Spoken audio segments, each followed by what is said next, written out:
Assalamualaikum warahmatullahi wabarakatuh. Hai, gue Yusna and welcome.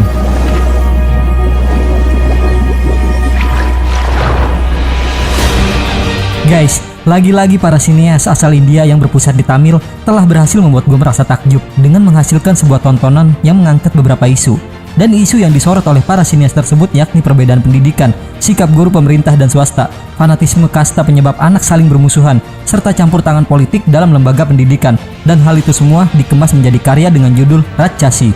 So guys, mau tahu gimana cerita dari film yang dirilis di tahun 2019 ini?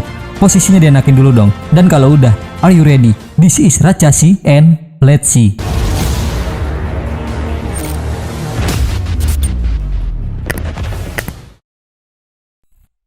Di dalam sebuah bis yang sedang melaju terdengar teriakan dari seorang wanita yang mengeluh karena banyaknya lontaran pertanyaan tentang sekolah dari seseorang yang baru tiba di kota tersebut. Dan orang itu adalah pemeran utama kita bernama Gita Rani.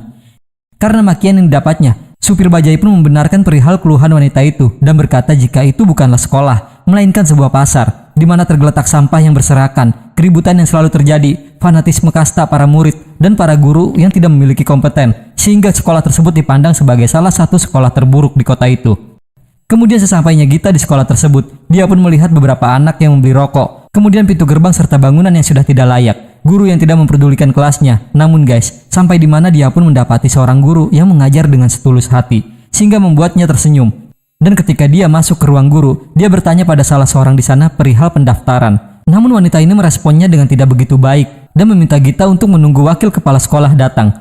Waktu pun menunjukkan jam 9 lewat. Wakil kepala sekolah pun tiba di sana. Namun wakil Kepsek tersebut langsung memaki Gita yang tengah menghalangi jalannya. Gak lama kemudian Gita pun masuk dan mengatakan maksud kedatangannya. Dengan sepucuk kertas, wakil kepala sekolah tersebut menuliskan harga pendaftaran untuk anak yang dibawa oleh Gita. Tetapi Gita memprotes akan hal itu guys, mengingat itu adalah sekolah pemerintah. Namun guys, si wakil kepala sekolah ini menegaskan jika pendaftaran Gita telah terlambat 1 bulan dan meminta Gita segera keluar jika dia tidak ingin membayarnya. Dengan rasa kesal, Gita pun keluar dari ruangan itu, kemudian membunyikan bel pada sekolah tersebut. Sehingga membuat wakil kepala sekolah dan seorang guru yang ada di sana mencoba untuk menghentikannya. Sambil terus memukuli bel, Gita memberikan sebuah surat yang berisikan jika dirinya adalah kepala sekolah di sekolah tersebut. Lanjutnya guys, upacara pun dimulai. Gita yang membina upacara tersebut memperkenalkan dirinya kepada para murid. Di sini dia memberikan peraturan baru kepada murid dan guru akan jam masuk sekolah, serta mewajibkan murid untuk berseragam. Sedangkan para guru diwajibkan untuk mengajar dan akan mendapatkan 3 peringatan bagi guru yang melanggarnya. Dan dia pun menegaskan jika sekolah harus tetap sebagai sekolah, sedangkan guru harus tersedia untuk siswa. Selesainya upacara, Vasugi datang menghampiri Gita dan bertanya apakah dirinya harus mengumpulkan para guru untuk memperkenalkan Gita. Namun Gita menolaknya karena hal itu hanya membuang waktu pelajaran. Dan dia pun menegaskan jika dirinya bisa mengenal nama dan detail para guru bila dia perlukan. Kemudian setelah dirinya melihat wakil kepala sekolah yang sedang duduk, Gita yang mengetahui jika dirinya tidak memiliki jadwal mengajar. Dia pun langsung meminta Vasugi untuk memberikannya jadwal untuk mengajar. Dengan raut wajah yang kesal, wakil kepala sekolah itu pun berdiri dan pergi meninggalkan ruangan tersebut. Di sisi lain terlihat para guru yang sedang berkumpul. Seketika mereka pun kedatangan wakil kepala sekolah. Kemudian dia pun duduk dan mengeluh atas sikap dari Gita yang membuat dirinya merasa terganggu. Dan lanjutnya guys, Gita bersama dengan seorang staf berjalan keluar untuk memerintahkan para murid agar kembali ke kelas. Namun salah seorang murid dengan rokok di tangannya memberikan sebuah pernyataan jika alasan dirinya belajar di sekolah negeri adalah karena tidak begitu banyaknya peraturan. Bahkan guys, dia pun menjual status ayahnya kepada Gita. Setelah itu Gita pun menghampiri warung dan memperingati si pemiliknya yang bisa kita sebut dengan Ujang. Di sini Gita meminta pada Ujang untuk tidak lagi berjualan di sekitaran sekolah. Namun si Ujang malah meminta Gita agar mengikat murid-muridnya. Dan tanpa banyak bicara nih guys, Gita langsung menjatuhkan barang-barang warung tersebut, bahkan memecahkan sebuah botol lalu mengacungkannya ke arah si Ujang. Hal itu pun mampu membuat para murid berlarian, begitu juga si Ujang yang menjadi sangat ketakutan. Lalu guys, di jam istirahat terlihat sekumpulan murid yang sedang makan. Lalu Gita pun datang bermaksud untuk bergabung dengannya. Dan di sini Gita berbagi makanannya kepada para murid. Begitupun sebaliknya. Dan disinilah guys, dia pun mulai bersahabat dengan para siswa. Ketika malam saat berada di rumah, Gita dipertanyakan oleh sang ayah akan hari pertamanya di sekolah. Dan di sini kita akan mengetahui jika kehidupan Gita hanya berdua dengan sang ayah. Kemudian guys, di keesokan harinya, saat menggunakan jasa angkutan bajai, sang supir yang beranggapan jika Gita bekerja di sana sebagai pengelola keuangan, dia pun banyak melontarkan perkataan perihal perilaku para guru, dengan berkata salah satu alasan utama bangsanya terbelakang adalah karena guru yang tidak pernah menjaga generasinya. Namun Gita hanya tersenyum dan tidak menjawab apapun. Dan sesampainya di sekolah, Gita langsung memberikan hormatnya kepada seorang guru senior bernama Susela yang telah mengabdi di sana selama 33 tahun. Dan setelahnya guys, upacara pun kembali dilakukan. Di sini Gita menerapkan format berdoa yang baru yang dimulai dengan musik. Kemudian mempersilakan mereka menari untuk lagu tersebut, sehingga membuat para murid menjadi bersemangat untuk memulai harinya. Bahkan mereka yang bermaksud untuk bolos pun mengurungkan niatnya dan ikut bergabung dalam upacara itu. Setelah itu dia berkata jika sekolah akan dibuka pada hari Minggu, akan tetapi itu tidak wajib, dan meminta para siswa untuk menuliskan setiap keinginannya dan memasukkannya ke dalam kotak yang telah disediakan. Dan kotak tersebut dapat diisi di setiap hari Minggu, lalu merayakannya bersama. Kemudian di setiap hari, satu orang guru akan bertanggung jawab terhadap sekolah dan membina semua acara di hari itu. Dan jika ada kesalahan, tanggung jawab harus diambil. Pada hari itulah yang bertanggung jawab tersebut akan menjadi kepala sekolah. Bersama dengan itu terlihat dari luar sekolah seorang pria dengan mobilnya, dan dia adalah Ramalingam. Lalu ketika dirinya berada di kantor, seorang guru dari sekolah pemerintahan datang untuk memasukkan 12 siswanya yang cerdas agar dapat bergabung di sekolah Ramalingam. Dan dengan kedatangannya ke sana juga untuk mengumpulkan komisinya. Mendengar itu Ramalingam pun merasa senang guys. Dan lanjutnya nih, Ramalingam mempertanyakan kabar baru tentang sekolah yang dipimpin oleh Gita dan meminta orang tersebut untuk mencari informasi akan hal itu. Kembali ke sekolah Gita guys. Di sini seorang legislator datang dengan tujuan untuk menemui Gita, dan setelah mereka bertemu, dia pun langsung menegur Gita perihal larangan putranya untuk ikut kelas sebelum Gita bertemu dengan orang tuanya. Di sini dia pun memperkenalkan siapa dirinya dan alasan kenapa putranya disekolahkan di sekolah negeri. Dengan begitu dia pun bertanyakan siapa dirinya yang telah berani mengganggu kebebasan putranya. Dengan tegas Gita berkata jika dirinya tidaklah mampu menjadi seorang ayah, dan hal itu mampu membuat politisi tersebut menjadi sangat marah guys. Namun senyum di wajah Gita mengiringi langkahnya untuk tidak menghiraukan politisi tersebut. Namun politisi itu berteriak sambil meminta putranya untuk tidak lagi belajar di sekolah itu. Mendengar itu Gita pun menghentikannya, lalu memaki sang anak dan bertanya apakah dirinya telah mencapai hal lain selain kekayaan dari ayahnya atau meraih prestasi dalam hal apapun. Dengan begitu Gita menantang sang anak untuk dapat meraih sebuah prestasi dalam hal apapun. Dan jika dia berhasil, Gita pun rela memberikan pipinya untuk dia dapat menamparnya. Dan jika dia merasa tidak mampu, maka Gita mempersilahkan dia untuk keluar dari sekolah itu. Dan guys, hal itu pun mampu membuat si anak menjadi kesal. Lalu keesokan harinya nih, Gita yang kembali menggunakan jasa angkutan bajai. Kembalilah si supir bercerita tentang seorang wanita yang telah menjadi bahan perbincangan warga. Dan wanita yang dimaksudnya adalah Gita. Namun si supir tidak mengetahui jika Gita lah yang menjadi seorang kepala sekolah yang dibicarakan para warga karena keangkuhannya. Bahkan si supir juga mengetahui perihal Gita yang telah menghina seorang politisi karena anaknya. Namun di sini si supir itu meyakini jika kepala sekolah tersebut tidak akan bertahan lama di sekolah itu dan akan segera menyerah. Mendengarnya guys, Gita pun hanya diam dan hanya bisa tersenyum. Sesampainya di sekolah ternyata Gita sudah menyusun sebuah rencana dengan mengumpulkan para orang tua murid. Di sini dia bertanya akan keluhan para orang tua terhadap sekolah anak-anaknya. Dan di sini banyak berbagai macam keluhan yang dilontarkan. Namun Gita kembali mempertanyakan akan apa yang telah mereka semua lakukan untuk sekolah. Melihat di setiap kuil berbagai kota penuh dengan semangat dan warna, di mana pemerintah tidak akan memberikan dana untuk kuil tersebut. Dan itu hanyalah inisiatif dari masyarakat. Namun seseorang membantah maksud dari Gita guys. Tetapi Gita kembali berkata, di mana banyak orang-orang yang bermurah hati dengan sumbangan untuk kuil. Lalu kenapa mereka tidak melakukan hal yang serupa ketika datang ke sekolah? Selagi itu bisa bermanfaat bagi anak-anak mereka. Dengan begitu mereka semua pun memberikan sumbangannya untuk sekolah. Di sisi lain di departemen publik, seorang pria menerima panggilan dan panggilan tersebut dari Gita. Di sini Gita mempertanyakan tentang dana sekolah yang digunakannya 4 tahun yang lalu. Dan dia pun menegaskan kepada pria tersebut untuk segera mengirim para pekerja sebelum pihak sekolah berada di kantor PWD. Singkat ceritanya guys, renovasi sekolah pun dilakukan. Selain para murid dan para pekerja yang bergotong royong, para orang tua wali pun turut membantu melakukan pekerjaan itu. Hingga di mana sekolah pun terlihat menjadi lebih layak dari sebelumnya. Namun guys, hal itu membuat Ramalingam merasa terancam akan bisnis pendidikannya, sehingga memerintahkan stafnya untuk memasangkan papan reklame tepat di depan sekolah Gita. Lalu keesokan harinya guys, rencana selanjutnya dari Gita adalah ikut dalam pelajaran setiap guru. Di dalam pelajaran bahasa Inggris, Gita merasa jika guru tersebut belum memiliki kualitas untuk mengajar, sehingga dia memberikan guru tersebut waktu selama 30 hari. Di mana jika dia tidak bisa berbicara dalam bahasa Inggris, maka dia berhak untuk menangguhkan guru tersebut. Dan bukan hanya di dalam bahasa Inggris guys, semua guru yang belum memiliki kualitas diminta hal yang serupa oleh Gita, sehingga membuat para guru pun kembali belajar. Di sisi lain seorang politisi yang merasa terhina oleh Gita mencari cara agar Gita bisa segera dikeluarkan dari sekolah tersebut. Namun guys, hal itu tidak bisa dilakukan karena itu malah akan menjadi bumerang baginya. Lalu kembali ke sekolah nih. Di sini wakil kepala sekolah yang merasa terganggu dengan hadirnya Gita. Dia pun juga berupaya untuk menjatuhkan Gita. Namun ternyata guys, Gita yang sudah terlebih dahulu menangguhkan dirinya. Mendengar itu dia pun langsung menghampiri Gita, bahkan dia memakinya. Namun nyatanya nih, yang menangguhkan dirinya bukanlah Gita melainkan kepala Seo. Dan yang merekomendasikan atas hal itu adalah seorang murid yang telah disumpah olehnya atas nama kasta, atau para guru dan siswa wanita yang dia lecehkan, sehingga keluhan itulah yang menyebabkan pengambilan dari tindakan tersebut. Di hari berikutnya kita melakukan rapat dengan para guru. Di sini dia bertanya akan 82 siswa yang gagal di kelas 9 dan 54 siswa yang telah diberhentikan, di mana mayoritas dari siswa tersebut adalah para pekerja upahan dan sebagian berada dalam daftar tuduhan di kepolisian. Dengan begitu kita bertanya mengapa sekolah tersebut malah menciptakan para penjahat dan pekerja upahan. Salah seorang guru pun menegaskan jika hal itu adalah ketidakmampuan dari para siswa. Mendengarnya, Gita kembali bertanya, apakah dia harus melakukan ujian untuk para guru? Lalu menantangnya akan berapa banyak guru yang layak untuk mengajar, dan jika tidak mampu, apakah guru tersebut harus dibuang? Dengan begitu, Gita mengatakan jika dia akan meminta para siswa tersebut untuk kembali ke sekolah, dan menegaskan jika 82 siswa tersebut harus lulus. Kemudian dia melontarkan kalimat saktinya, yaitu, mengapa orang-orang membutuhkan dokter untuk kesehatan? Dan jika para guru hanya dapat mengajar kepada siswa yang cerdas, maka jangan pernah menyebut dirinya sebagai seorang guru.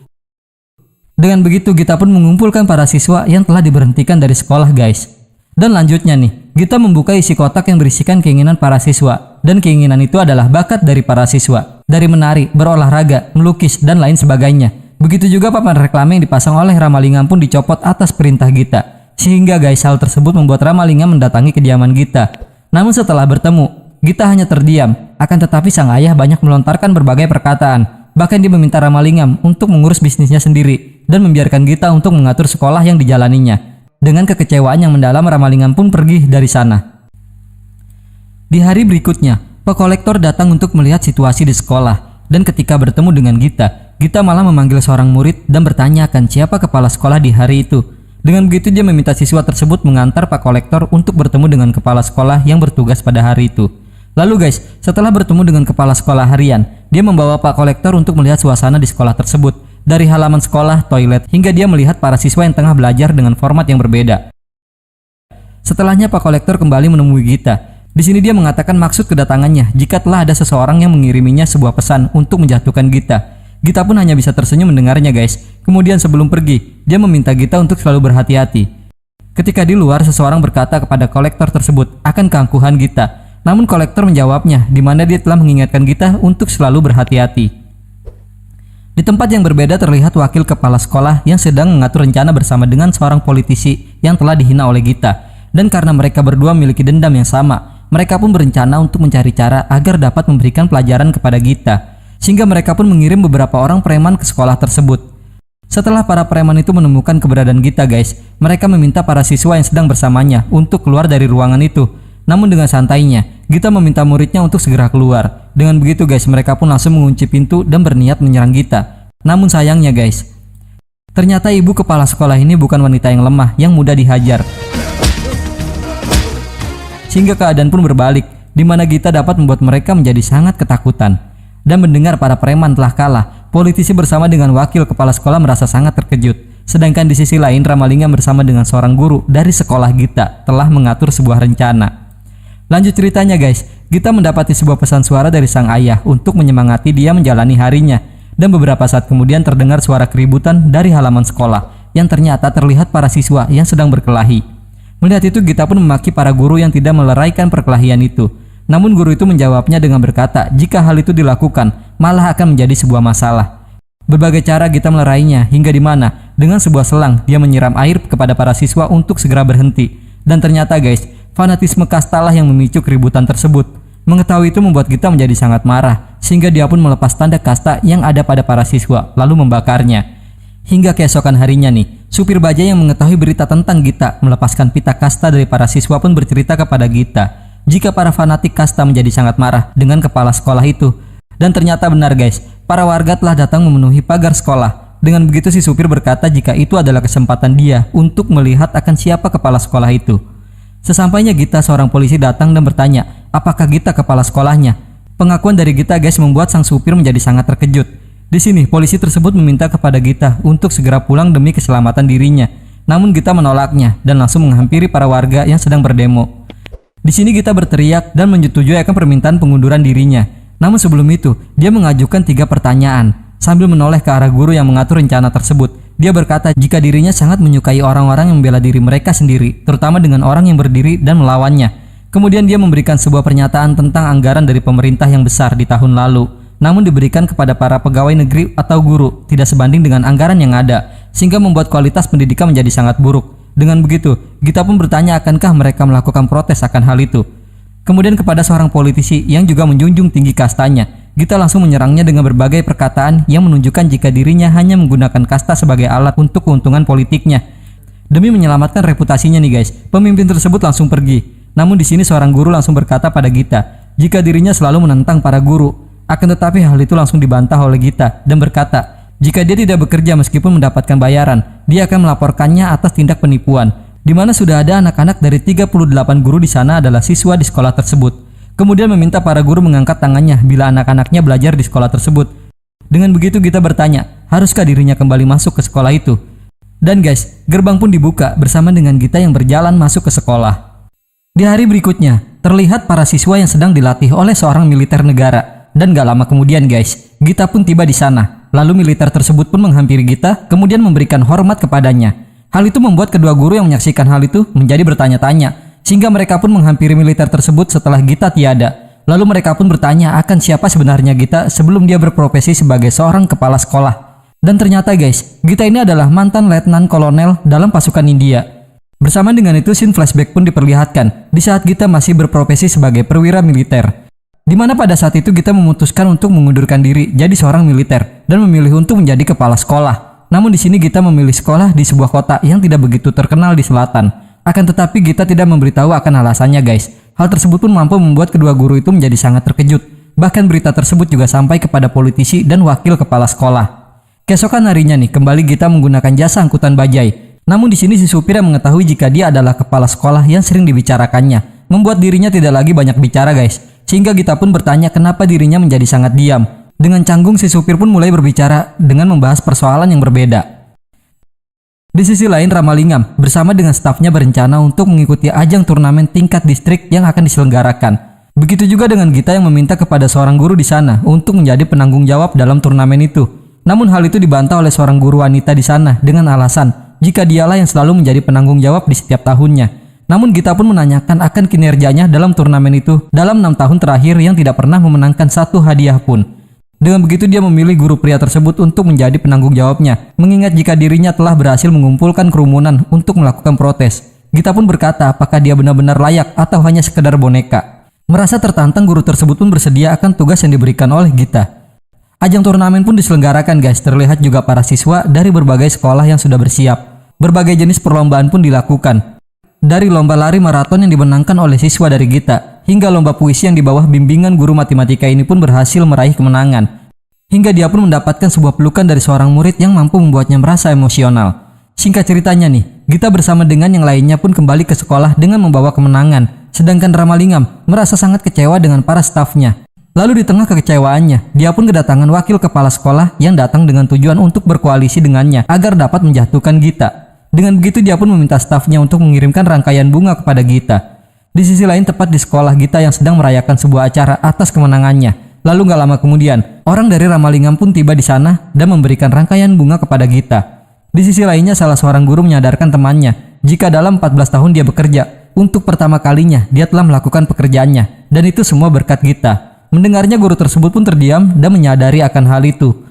Kemudian guys, seorang putra politisi yang ditantang oleh Gita pun berhasil mendapatkan sebuah prestasi, sehingga sang ibu langsung menyeretnya kepada Gita. Namun kedatangannya kepada Gita bukan untuk menagih janji darinya, melainkan sang ibu mengucapkan terima kasih kepadanya. Bersama dengan itu bunga yang diberikan Ramalingam pun disimpan tepat di ruangan Gita. Dan maksud dari rangkaian bunga itu adalah tujuan Ramalingam untuk meminta Gita dapat bekerja dengannya. Kemudian salah seorang Ramalingam memberikan beberapa uang tunai kepada Gita. Namun Gita menolak hal tersebut guys, dan penolakan itu pun sampai kepada Ramalingam. Namun wakil kepala sekolah yang berada di sana mengira jika Ramalingam mengirim sebuah bom yang berada pada rangkaian bunga itu. Mendengar asumsi itu membuat Ramalingam melayangkan tamparan keras kepada wakil Capsek tersebut, karena baginya membunuh bukanlah cara dia untuk mendapatkan kemenangan. Dengan begitu guys, dia pun mengusir wakil kepala sekolah tersebut. Keesokan harinya Gita mendapati sang ayah yang sudah tidak bernyawa tergeletak di atas kasurnya, dan penyebab dari kematiannya adalah penyakit yang sudah lama dideritanya. Kemudian dia pun menghubungi Vasugi dan berkata jika dirinya akan datang di siang hari. Dengan bantuan dari pihak rumah sakit, Gita pun mengkremasi jasad ayahnya dengan memberikan rangkaian bunga. Lalu bayang-bayang di saat bersama ayahnya mengiringi penghormatan yang diberikan Gita untuknya. Tanpa air mata yang jatuh, Gita pun bermaksud melanjutkan aktivitasnya hingga sesampainya di sekolah. Para guru yang mengetahui musibah dari Gita malah kebingungan akan kehadirannya. Bahkan salah satu di antara mereka berkata jika Gita wanita yang aneh dan berhati batu. Namun nyatanya guys, di saat dirinya memutar rekaman pesan suara dari ayahnya, dia pun merasa sangat kehilangan hingga meneteskan air matanya sambil berkata, I love you, Daddy. Seketika guys, Susela pun datang. Dengan cepat Gita menahan rasa sedihnya. Namun Susela yang mengerti keadaannya pun langsung memeluknya. Singkat ceritanya nih, waktu untuk ujian pun telah tiba. Di sini kita mendapatkan informasi jika siswa yang dikembalikannya ke sekolah tidak dapat melakukan ujiannya. Dan hal itu adalah ulah dari Ramalingam yang memberikan laporan palsu kepada pihak Departemen Pendidikan.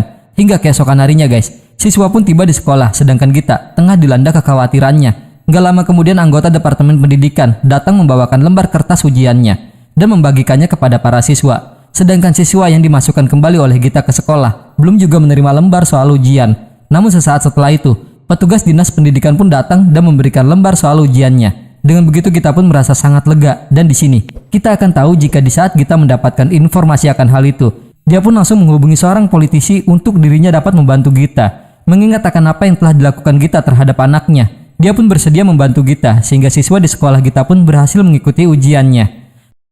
Mengetahui keberhasilan yang didapat Gita, Ramalingam pun menginformasikan kepada putranya. Bahkan dia kembali menyusun sebuah rencana. Hingga beberapa saat kemudian guys, Ramalingam datang menghampiri Gita, kemudian dia mengancamnya jika di tahun depan, Gita dan beberapa siswa yang dikembalikan ke sekolah tidak akan lagi melangkah masuk ke sekolah itu.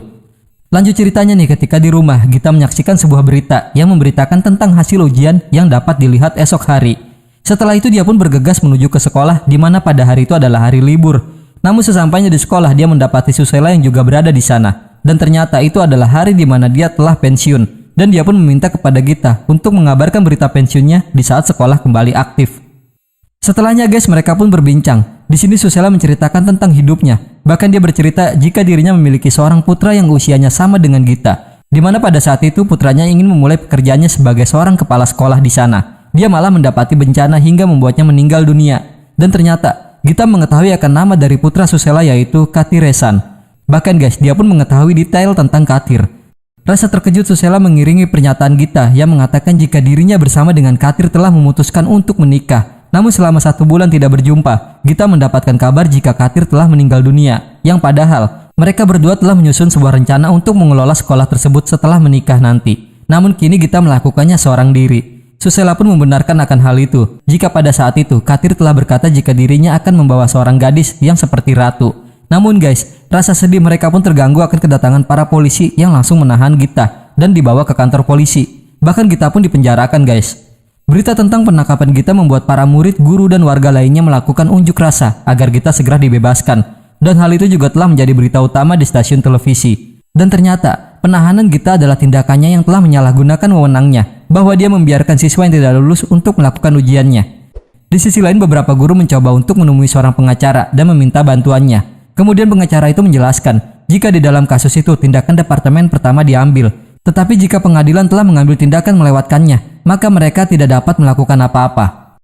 Di kantor polisi para warga masih melakukan unjuk rasa hingga larut malam, dan hal itu juga disaksikan Ramalingam melalui saluran televisi. Hingga keesokan harinya, Pak Kolektor pun datang ke kantor polisi tersebut. Di sisi lain Gita meminta bantuan salah seorang polisi untuk mengambil hasil ujian yang akan segera keluar. Sedangkan di luar, teriakan dari para warga kembali menggema. Namun Gita, ketegangan dan kecemasannya hanya pada hasil ujian dari siswanya. Enggak lama kemudian salah seorang murid yang berada di sana pun mengecek hasil ujiannya melalui internet. Sedangkan anggota departemen mendapatkan panggilan dari sekretaris kementerian.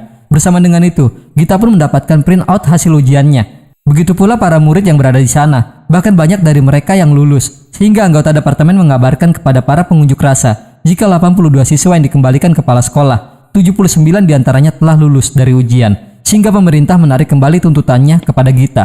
Hal itu membuat mereka menjadi sangat senang guys. Dan Ramalingam, dia pun merasa sangat kecewa akan kekalahannya. Dengan begitu Gita pun dibebaskan. Langkah kakinya disambut oleh para guru dan siswa yang berada di sana, sehingga membawa kita di akhir cerita. Dan guys, film pun berakhir. Oke guys, Ratchasi adalah film India Tamil yang dirilis pada tahun 2019. Film ini berfokus dengan mengangkat tema tentang pendidikan. Karena selain struggling dalam ruang lingkup sekolah, film ini pun menyuguhkan kritik terhadap acak adutnya sistem pendidikan di India. Sebagaimana hal itu juga terjadi di tanah air. Ups. Dimulai dari seorang wanita bernama Gita yang menjadi kepala sekolah di lembaga di pelosok desa. Guru yang tidak kompeten, gedung dan ruang kelas yang kumuh, korupsi anggaran, aturan yang gak jelas, para murid yang sukar diatur, fanatisme kasta, dan lingkungan yang amburadul termasuk premanisme adalah tantangan awal yang dia hadapi. Sampai di mana dia pun berhasil membenahi semuanya. Di sini Gita Rani menciptakan kebiasaan dan pendekatan baru dalam proses belajar mengajar. Dia pun menyusun strategi untuk mengubah ekosistem sekolah yang ideal. Perlahan perubahan itu pun mempengaruhi kehidupan sosial sampai di luar sekolah. Dan inilah salah satu pesan utamanya. Peluru pendidikan diciptakan di dalam kelas dan bakal meledak kelak ketika mereka berkiprah di dunia yang lebih luas. So guys, mungkin cukup sampai di sini perjumpaan kita. Dan seperti biasa, jika kalian suka like, nggak suka silakan dislike. Komen kalau ada kesalahan, dan subscribe kalau masih mau dengerin ocehan gue.